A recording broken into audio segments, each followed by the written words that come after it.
Welcome back, everybody. Welcome to Sporting with Smitty. I'm your host, Smitty. Now, we're going to go through my Week 10 top 25 predictions here. I'm going with the AP poll rankings.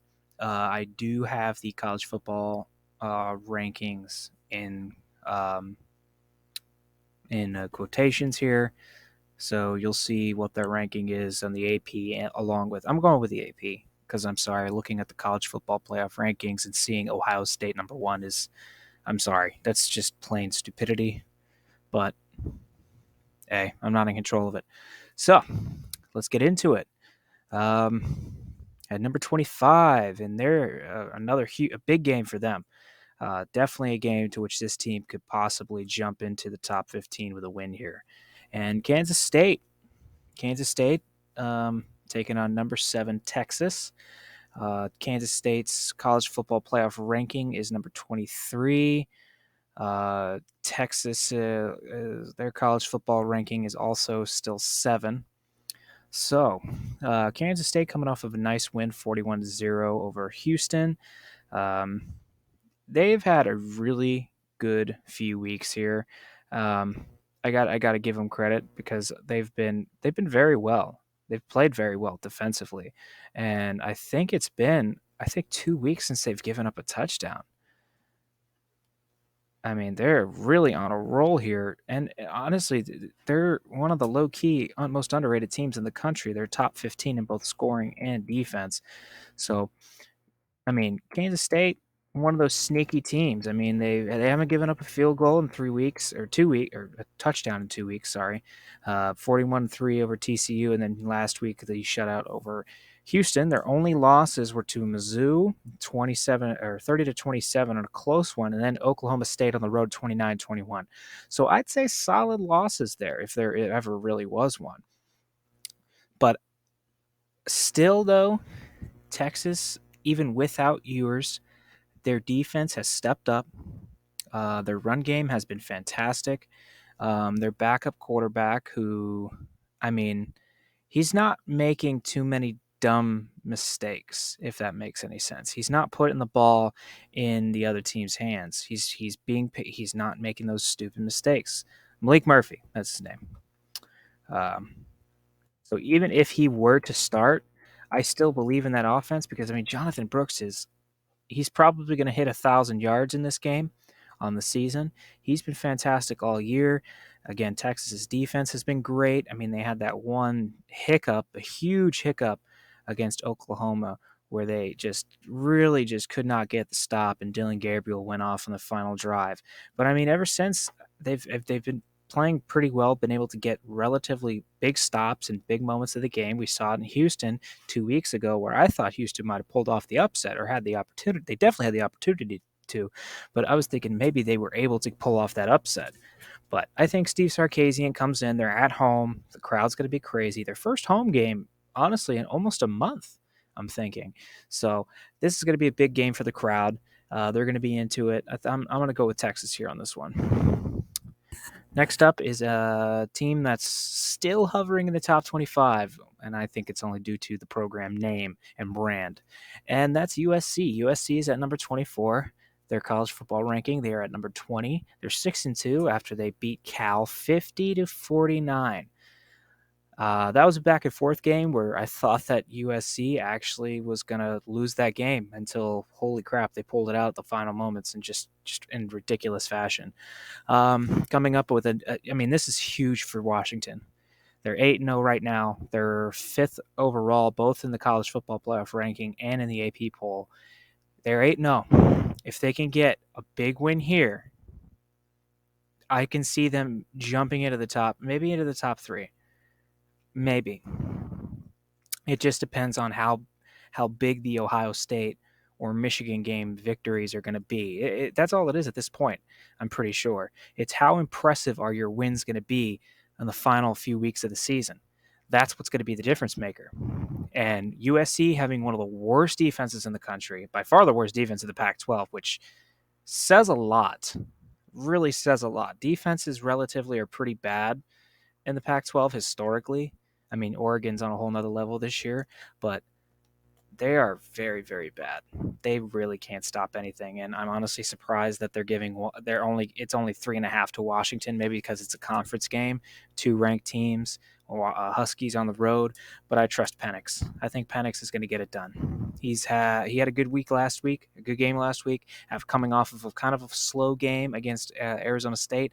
So I think that Penix is going to continue to push his name out there, put him into the Heisman conversation because I mean, with a win here against the last Heisman winner, I mean, man, there's no doubt that you have to be in that conversation as the Heisman Trophy candidate. And I'm picking Washington. I'm picking Washington here. Next up is Georgia State and James Madison. Unfortunately, James Madison is not on the college football rankings. It's a damn shame. A team that's this good in their conference, the way they play, just I mean, it's honestly disrespectful and it's kind of disappointing because I mean you're looking at the best teams and you want the best teams, and unfortunately James Madison is not going to get the respect that they deserve. I'm not going to pretend like I know about Georgia State. I really don't. They're coming off of a loss to Georgia Southern. I know that they're pretty decent. They have been this year. They started 6-1, obviously, before they lost to Georgia Southern. Um, I'm just going to go with the safe bet here, and I'm going to pick James Madison. They've been very good all season long, and I honestly, they're most likely going to go undefeated. It's just an unfortunate fact that um, they're in the Sun Belt Conference. I mean, but looking at their schedule ahead, they have UConn, Appalachian State, and Coastal Carolina. So, I mean, looking at it here, I'm looking at a perfect record for them. I think they're going to finish with a perfect season here for them, which is outstanding for this program. This program has definitely been a program on the rise. I mean, they finished 8-3 last year, pretty good. So I'm excited to see what they do. I'm excited to see what they do. Next up, making another return to the the top 25. Um, really, after I think all season long, they started on the season. Yeah, they're back on the top 25. They were there after starting 4-0, then got kind of curb stomped by Texas. But Kansas, Kansas coming in here. They're ranked number 22 in the AP poll, college football playoff number 21. They're 6-2. Huge upset over Oklahoma, 38-33. I mean, people are going to say, "Oh, the break had a lot to do with it." I mean, yeah, but I mean, they still got to go out there and play the game. And even though Bean was basically trying his best to hand them the game, I mean, he was doing his best. Some of the plays he was making, that interception towards the end of the game on fourth down and midfield, was just mind numbing to me. But Kansas is on a roll right now. They're playing some good ball. Plus, I mean, Lance Leopold has been doing pretty good building that program. But I mean, they're trying not to be a basketball school, solely basketball school. I mean, they've already matched their win record of last year. I mean, before that, you're looking at here. Last year they were 6-7. Before that, 2-10. Before that, 0-9. And then before that they hadn't had a winning season since 2008, where they were 8-5. So you're looking at a program that's slowly on the rise, and I'm excited to see where they're going. I mean, they had again their biggest win in recent memory for the program over Oklahoma. So I'm excited to see it. And Iowa State, they're kind of a middle of the pack team in this conference. I mean, just they're there. Basically, no disrespect to them. 5-3, coming off of a nice win over Baylor, 30-18. They're favored in this game only because I think it's because it's just a home game for them. But I'm still gonna go with safe bet. I'm thinking Kansas continues their hot streak and continues winning games. Next one, it's kind of an easy, guaranteed one. Tulane, number 21 in the AP poll, 24th college football playoff. They're taking on 1-7 East Carolina. This is a win for Tulane, and it's not. I don't think it'll be close. Tulane's 7-1. They're just a lot better than East Carolina. East Carolina is they're a struggling program right now. So I'm definitely picking Tulane. Next up is going to be one that I've been on their bandwagon for the last few weeks, and number 20 UCLA, ranked 19 in the college football playoff. Huge win over Colorado, 28-16. Nice win. They're 6-2. Um, I mean, I can't go wrong with Arizona right now. Arizona is such a good team, and honestly, a few plays away from being either 7-1 or even 8-0. So I have to go with Arizona here. They're at home. They have had unbelievable success against really high ranked teams to where they've been either very close to winning or actually have won. Arizona State, they shocked Oregon State. I'm on that bandwagon right now. I'm on that bandwagon for Arizona. I think they're going to win this game, and they're going to make an appearance finally in the top 25, hopefully. If not, they're going to be right. They're going to get a couple votes to be in the top 25. Next up, kind of another guarantee. UConn heading over to Tennessee. Tennessee ranked 19 AP poll, 17 college football playoff. They're coming off of a big win at Kentucky, 33-27. Guess Stoops just couldn't get them ready to play in time for that game against Tennessee. So Tennessee is 6-2. They're favored by over 35. I'm guaranteeing almost that they make that. Then they hit that mark because UConn is a just what did Steve Smith say about NC State? They're waiting for basketball season. UConn is waiting for basketball season. They've been waiting for basketball season since March. So, yeah, that's going to be an ugly one. Next up, definitely a redemption game, and number 18, also in the college football playoff, 18, Utah. I was completely wrong about them. They got just manhandled by Oregon, which really shows how good Oregon is, ending Utah's winning streak, home winning streak. I think it was 18 games in a row that Utah had won at home, but I don't think Arizona State is going to continue that. They did beat Washington State 38-27 last week, but I still don't think that they can compete with Utah. I think that coaching staff over at Utah is going to get them ready to play. They've made the adjustments, especially after a loss like that last week. I'm picking Utah. They're such a good team, well coached. Next up, got an armed forces matchup here. Number 17th Air Force. They're ranked 25 in a college football playoff. They're 8-0. They beat up on Colorado State 30-13. They're favored by 18.5. I don't think it's going to be 18.5. I don't think they're going to beat them by 20. I don't think so, only because it's like one of those games where it's an armed forces game, and those games are always close. They're never really much of a blowout. So Army, they lost to UMass. They lost to UMass. That says everything you need to know about that program. That obviously they're not there to be a football program, but still, that tells you all you need to know. Air Force all day. They're definitely winning that one. Next up, another team that made a drop, and that's Oregon State. Ooh, sorry, folks.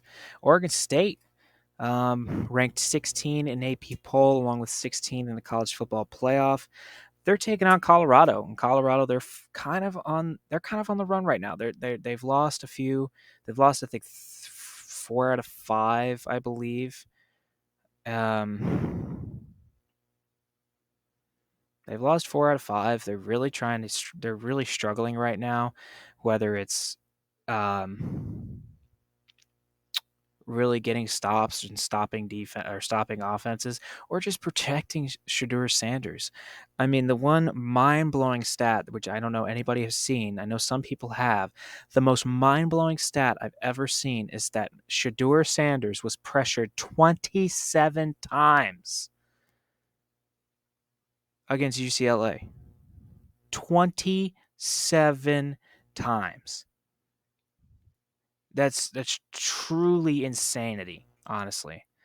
For me, that is absolutely unacceptable. If you're the I'm sorry, if you're a coach of that team, you cannot no. Just no. Um Their offense has been good, but the problem is Shadur Sanders has been fantastic this year, even though he's had zero protection whatsoever. He's taken a beating this year, and I really feel for the guy. But I'm sorry, I can't let. No, I don't trust them. I don't trust their defense. I don't trust their line. I just don't trust them. I do not trust them. And right now, Oregon State, even though they lost to Arizona, I don't think they'll beat them by 13 and a half. I don't think that, but I do think Oregon State wins this game in Colorado. Now, next up, big game for Louisville. They're ranked number 15th AP poll, 13th college football playoff. They're 7-1, coming off of a humongous win in their conference over Duke. Duke, man, what a free fall for them. I mean, to be in the top 15, I think they were top 15 about 2 weeks ago, and then completely falling out of the top 25 as a whole in some really big and really bad losses. I mean, damn. They shut out Duke 23-0. They're favored by 9.5 over Virginia Tech. Virginia Tech did beat Syracuse, but I mean, who doesn't? But I'm going to pick Louisville in this one. I think Louisville's got a solid team. I think they're going to continue their run here. And here comes a humongous SEC matchup right now. This is big. This is absolutely big. And it is a big SEC East matchup. Mizzou taking on Georgia in Athens. Now, if somehow, and I mean this, if somehow Mizzou upsets Georgia, I'm not saying it's going to happen, but if Mizzou somehow upsets Georgia, that will make them the top. They'll be the top, the in first place in the SEC East with an opportunity to represent the East in the SEC title game. Man, what a huge turnaround for that program. They were horrible last year. I was not expecting really anything from Mizzou last year. And I mean, you got to give it up to Brady Cook for stepping up and playing very well. I mean, this is the first time that I'm looking at a team going into Athens that can honestly, offensively, they can keep up and hold their own against Georgia's defense. Right now, this is honestly, I think them and Ole Miss later on in the season. Maybe I'm thinking that this is their one of the last chances we can see Georgia lose in the regular season before the college football playoff. And the fact that Georgia's number 2 in the college football playoff is ridiculous. I'm sorry. If you really, really think that Ohio State is better than Georgia, a team who has won over 24 games in a row, you are just nuts. You must be huffing that Big Ten air up there because that is no. Sorry, not going to happen. Sorry. I'm obviously picking Georgia. They're in Athens. I honestly can't remember the last time Georgia lost a game in Athens with the crowd there. They maybe lost a game back in 2020, but with the crowd at the stadium in Athens, I don't think they've lost a game there in almost 4 years. So I'm taking Georgia, but I think this will be a good game. I think it'll be a closer game than 15.5 because just solely for the fact that Brady Cook has been just magnificent this year offensively. One of the best quarterbacks in the country right now. Huge game coming up now for the 13th ranked LSU Tigers. Now, this is going to be a crazy pick for some people, but LSU's ranked 13th, 14th in college football playoff. Alabama ranked 8th in the AP and college football playoff. Bama's 7-1. LSU 6-2. Now, what does that mean? That means that LSU has a chance, an opportunity to ruin Bama's season and ruin their chances for a for a SEC West title. A huge play here, huge game, because Bama is 7-1 right now. The other team that's 7-1 in the West is Ole Miss. Both of those teams have played each other already with Bama winning at Tuscaloosa. So that would mean that if Bama loses this game, they would drop to 3rd in the SEC West. So this is a huge game for them. This is huge for them. This is their last big game. If they win this game, it's it. That's it. I don't see them losing another game this season. So Bama needs to get it together here because after this, they've got Kentucky on the road, Chattanooga, and then the Iron Bowl. But my big thing for Alabama right now is I do not trust Milroe. That team has been very, very, very like they've played very sketchy in close games. People are going to look at the Arkansas game as one of them, but I'm looking at that. That I mean, these last few games here for Alabama, they've been cutting it pretty close. They've been cutting it very, very, very, very close. So, plus with the recent success that LSU has had against Alabama in recent years, whether without this Brian Kelly coaching staff, they won at Death Valley last year in a crazy game that went in deep into overtime. I'm picking LSU to upset Bama at Tuscaloosa. Call me crazy, but this game is always kind of a flip flop. This game is always kind of just up in the air. You don't know who is going to win this game. It's never guaranteed. It hasn't been guaranteed in the entire era that Nick Saban has been there at Alabama. It has been the same thing when it came to LSU, whether it was the big boy Orgeron. Sorry if I know I butchered his name, but I mean we saw it with Kelly last year, and then we saw it with Les Miles. I mean this is a premier matchup in the SEC, but I'm going with LSU here. They beat them last year, and I think they're going to beat them again. Daniels has been ridiculous all year. He definitely should be in the Heisman conversation. So I think with a win here and a big game from him, you might be seeing him take home the Heisman. Maybe. Next up, number 12, Notre Dame. They're 12th in the AP, 15th in the college football playoff. They're 7-2. They just beat the ever living. Pardon my French here, but they beat the ever living dog shit out of Pitt, 58-7. I mean, it was a turnover party. This is a big game, not just for Notre Dame, but it's a big game for Dabo Swinney. He has been dragged through the mud recently because of his struggles this year, and I can see it and I can understand it. But come on, man, you can't be. I gotta kind of say this to Clemson fans: like, you guys know how lucky you are. Yeah, you're 4-4, but you've had tremendous success the last decade. Tremendous success. You ran the ACC for a decade. You took down mighty Alabama, had one of the greatest college quarterbacks of all time, and you guys are complaining because you're having an off year. I'm sorry. It's going to happen. If people say, "Oh, what do you know about it?" I'm a Gator fan. We've been searching for success since Tebow left and Urban Meyer quit. So I kind of know how you're feeling. But come on, man, to disrespect Dabo Swinney, who has put your program on the map more than any other coach in your program's history. Come on, man, it's garbage. It is in Clemson, and the only reason why I'm not picking Clemson in this game is because one, Notre Dame's defense has been they've been on a roll recently.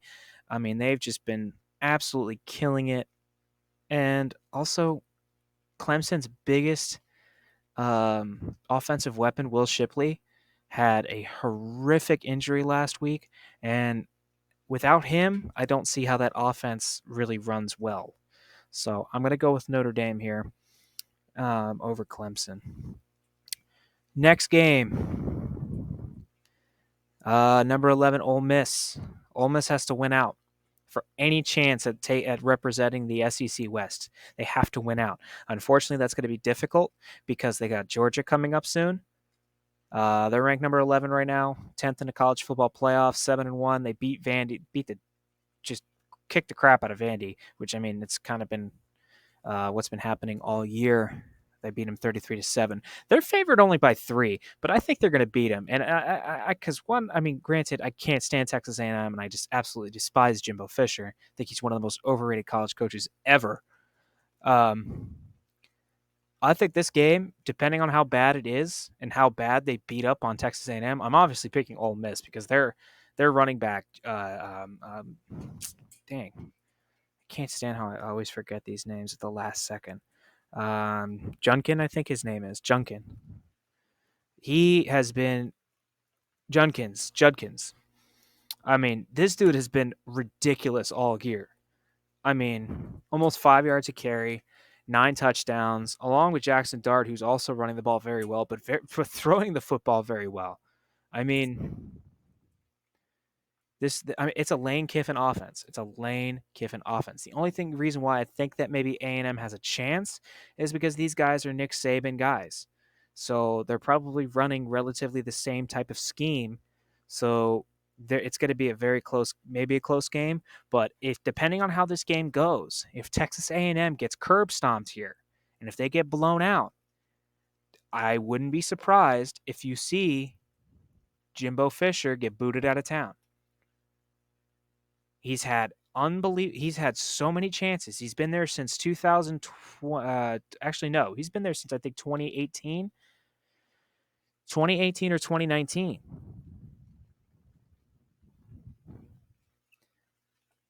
Yeah, it's been there since 2018. He has not had more than 9 wins in a season. He needs to get it together now. His best season was in 2020, where he lucked out with a 9-1 record. But with how many guys he's got in his recruiting classes, he's had number 1 recruiting classes for the last few years because he's been paying so much money. If they see them lose again, go and drop to 5-4, get ready to maybe see and wake up to the news that Jimbo Fisher has been fired from Texas A&M. Where he'll go next, I don't know. He'll definitely is not going to come back to the SEC. Watch him run and scurry back to the ACC where he belongs because that's who he is. He's an ACC coach that was successful in a much weaker conference. At that time, the ACC was weak.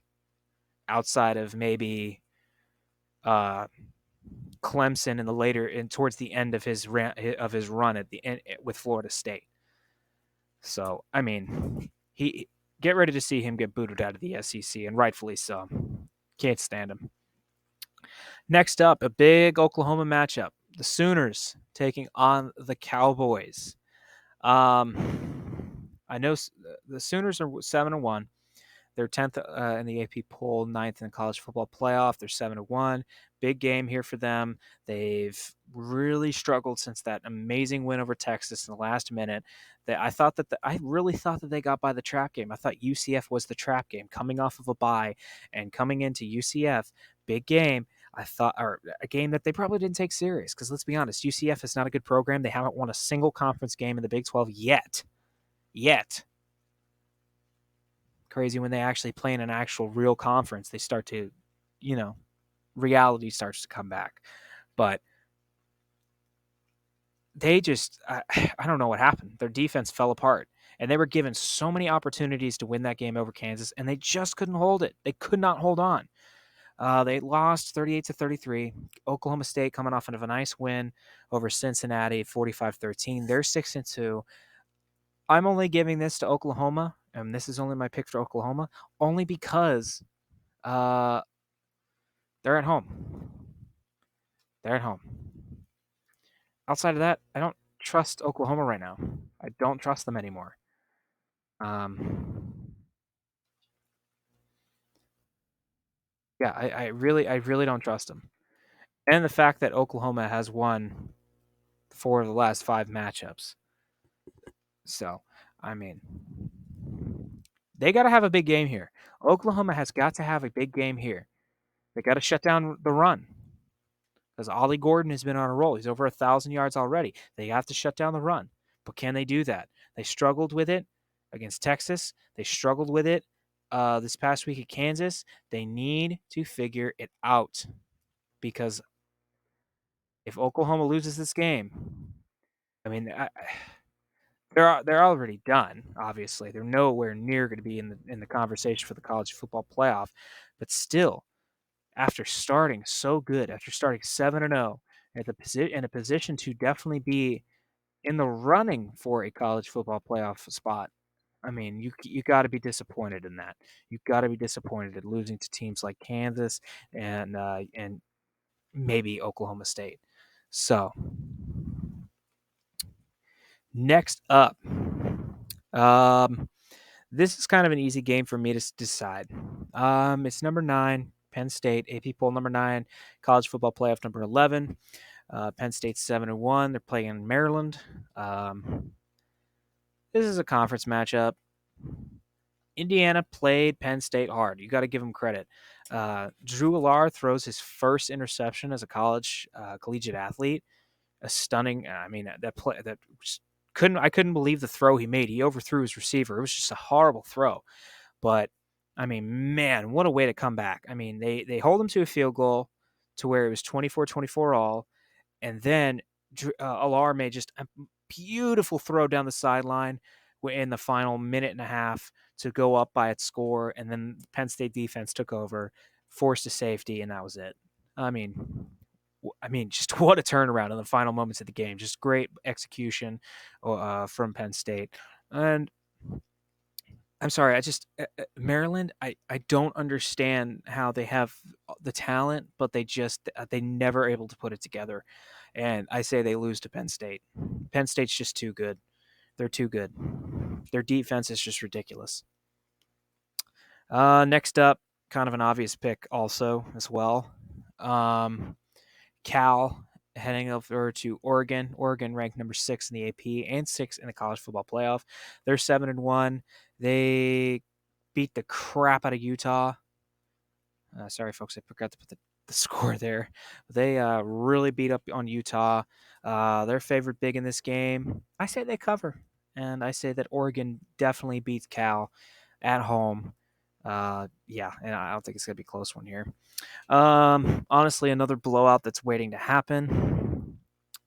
FSU heading over to Pitt, take on the Panthers. Pitt 2-6, coming off of a humiliating loss in South Bend over against Notre Dame, 58-7, turning the ball over just just unbelievably. And are they really favored by that much? Hold on. Oof. Sorry about that, folks. Ignore that 51.5. They are actually favored by 21.5. So sorry about that, folks. That's my fault. But Florida State, I mean, this is it for them. This is the home stretch. This is it. After this week, I mean, they need obviously they need to win out for a chance. I mean, if they win out, they're in a perfect position to be in either the second or third spot, since the Ohio State and Michigan game is probably going to knock out one of those two teams, obviously. But I mean, Pitt here, then Miami, then North Alabama, and then a huge game, rivalry game at the Swamp. I'll get into that later. I mean, we'll talk about that when that time comes. But I will say this. I say that Florida State easily beats Pittsburgh. Easily beats Pittsburgh. Jordan Travis continues his ridiculous run and himself also. Jordan Travis jumps into the Heisman conversation. He's been playing very well as well. Next up, number 3, Ohio State. The fact that these guys are number 1 in the college football playoff is ridiculous. I don't see how you look at that team and you see them as the number 1 team in the country. I don't see it. And anybody who says otherwise, I'm sorry. You need to wake up. You need to wake up. Period. They beat Wisconsin 24-10. They're favored over Rutgers. I'm not really too big on Rutgers, or I'm not too big. I don't know too much about them. I know that for a long time Rutgers was kind of like a garbage program, but I know that this year definitely they've surprised a lot of people with coming out of nowhere and putting it together a really successful year. And I'm honestly curious to see when their last winning season was. Um, they haven't had a winning season since 2014 with Kyle Flood. So, I mean, Greg Schiano is back.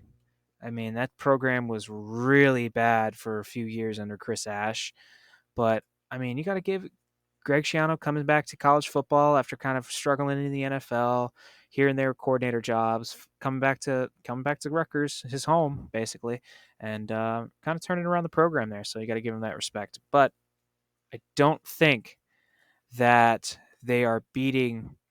They're not going to beat Ohio State.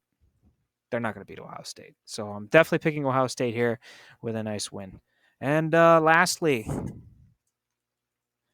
coming into another game here, another big game.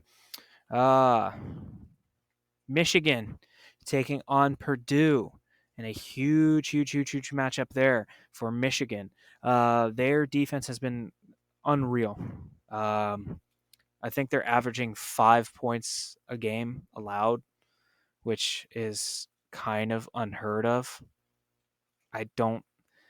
I mean, I would love to see if anybody can pull up a stat or make a comment below. When was the last time you saw a defense just give up basically nothing? Yeah, they're averaging 5.9 points a game. Obviously, number one in the country. They've only allowed 47 points this year, which is ridiculous. JJ McCarthy, again, having another good year. His final year in college football. Um, Really, the last month of the season and going into the college football playoff is going to decide whether he's going to be a first round pick or something outside of that. So, um, let me know what you guys think below in the comments. Let me know what you guys think. What teams are you looking at this week to have big days? Let me know. I'm honestly curious. Thank you guys for watching. Again, more content to come. I'm going to be doing a hockey video here pretty soon that gets you're going to basically experience hockey for me. So, more stuff to come. Like I said, get ready for some Gator content coming up, along with more NFL content. And continuing, probably next week, you'll see the worst teams in NFL history, a detailed list of each team's history, worst team in each NFL team's history. So get ready for that. Again, thank you guys for subscribing. Don't forget to like and comment below. I want to know what you guys say. I want to know tell me if I'm wrong. Tell me if I'm wrong, and would love to hear from you guys. All right, guys. Well, thank you. Thank you for watching. See you guys next time.